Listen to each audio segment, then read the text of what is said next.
ದುಬೈನಿಂದ ಕೆಜಿಗಟ್ಟಲೆ ಚಿನ್ನ ಸಾಗಿಸುತ್ತಿದ್ದ ಬಂಗಾರದ ಜಿಂಕೆ ರನ್ಯಾ ರಾವ್ಗೆ ಒಂದರ ಮೇಲೊಂದು ಸಂಕಷ್ಟ ಎದುರಾಗ್ತಾನೆ ಇದೆ.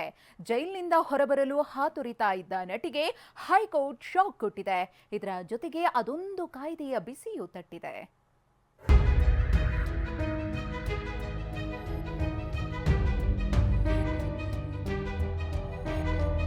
ಹೈಕೋರ್ಟ್ನಲ್ಲಿ ಬೇಲ್ ಅರ್ಜಿ ವಜಾ, ರನ್ಯಾಗೆ ಶಾಕ್.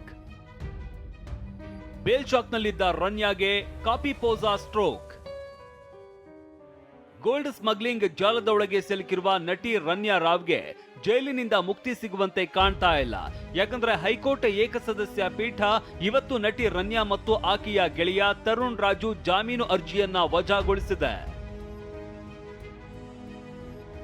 ಇನ್ನು ಅಕ್ರಮವಾಗಿ ಚಿನ್ನ ಸಾಗಿಸುವಾಗ ಸಿಕ್ಕಿಬಿದ್ದಿರುವ ನಟಿ ವಿರುದ್ಧ ಕಾಪಿ ಪೋಸಾ ಅಸ್ತ್ರ ಪ್ರಯೋಗಿಸಲಾಗಿದೆ. ಸಿಇಐಬಿ ಅಂದ್ರೆ ಕೇಂದ್ರೀಯ ಆರ್ಥಿಕ ಗುಪ್ತಚರ ಬ್ಯೂರೋ ಕಾಪಿ ಪೋಸಾ ಕಾಯ್ದೆ ಸೆಕ್ಷನ್ 3/1 ಅಡಿಯಲ್ಲಿ ರನ್ಯಾ ವಿರುದ್ಧ ಕ್ರಮಕ್ಕೆ ಮುಂದಾಗಿದೆ. ಕಾಪಿ ಪೋಸಾ ಆಕ್ಟ್ ಅಂದ್ರೆ ವಿದೇಶಿ ವಿನಿಮಯ ಸಂರಕ್ಷಣೆ ಮತ್ತು ಕಳ್ಳಸಾಗಣೆ ಚಟುವಟಿಕೆಗಳ ತಡೆಗಟ್ಟುವಿಕೆ ಕಾಯ್ದೆ.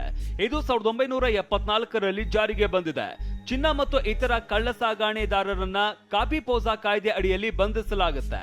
14.2 ಕೆಜಿ ಚಿನ್ನದ ಸಮೇತ ಸಿಕ್ಕಿಬಿದ್ದಿದ್ದ ರನ್ಯಾ ಈವರೆಗೆ 49.6 ಕೆಜಿ ಅಕ್ರಮ ಚಿನ್ನ ಸಾಗಣೆ ಮಾಡಿರೋದು ಡಿಆರ್ಐ ತನಿಖೆಯಲ್ಲಿ ಪತ್ತೆಯಾಗಿದೆ. ಹೀಗಾಗಿ ಕಾಪಿ ಪೋಸಾ ಕಾಯ್ದೆ ಪ್ರಯೋಗಿಸಿದ್ದು ಇದರಡಿ ಬಂಧನಕ್ಕೆ ಒಳಗಾದ್ರೆ ಕನಿಷ್ಠ 3 ತಿಂಗಳಿನಿಂದ 1 ವರ್ಷದವರೆಗೆ ಸೆರೆವಾಸದಲ್ಲಿ ಇರಬೇಕು. ತೀರಾ ಗಂಭೀರ ಕೇಸ್ ಆಗಿದ್ರೆ 2 ವರ್ಷದವರೆಗೂ ಜೈಲುವಾಸ ಖಾಯಂ. ರನ್ಯಾ ಗೋಲ್ಡ್ ಸ್ಮಗ್ಲಿಂಗ್ ಕೇಸ್ನಲ್ಲಿ ದಿನಕ್ಕೊಂದು ಸ್ಫೋಟಕಾಂಶ ಬಯಲಾಗ್ತಾ ಇವೆ.